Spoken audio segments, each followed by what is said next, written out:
And it comes down to optimizing, and it comes down to tweaking, and it comes down to never throwing everything out and thinking it's a disaster. And then also never resting on your laurels and being like, it's going so great, because you'll have a great month and then it'll feel slower the next.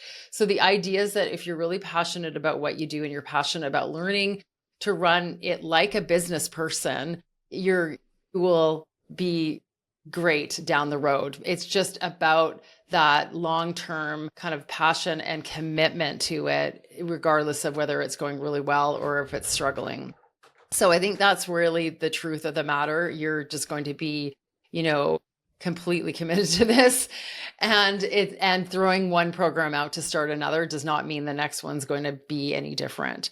I mean, I didn't find scaling easy. I just didn't get that right away. I thought things were supposed to take off quickly. I would look at, all the super successful people out there talk about how great everything is without knowing any of the background of how long they took to get there. And of course, there are going to be some people who do happen to hit a niche at the right time and have the right business mindset. But for most other people, you've got to just take the leap at some point and get into a scaling type of program that's going to grow your brand. And it's also going to force you to have a really stronger business, because you're going to learn the things that's critical to having something that can scale, which is, your unique positioning and what makes you stand out and things like that. So I just want to say, stalled on opportunities for years. I didn't do anything one-to-many for I think 8 years. Eventually I launched a membership, and I did do it before I knew what I was doing. And I'm still running it years later, and it's still chugging along. If I can do it, you can do it, because I wasn't the bravest person.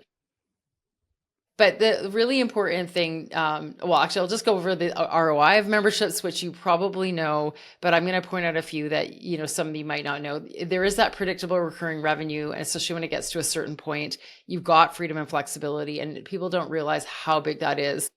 You will have so much flexibility and time off running your membership. You will be like, I think I need to add stuff because I'm not that busy, but you actually don't need to add stuff. You don't need to stuff it full of content. I'm a big believer in nobody really actually needs to be as busy in it as you think they need to be. They need to take what they're there to get and then also go on and do other things and implement, right?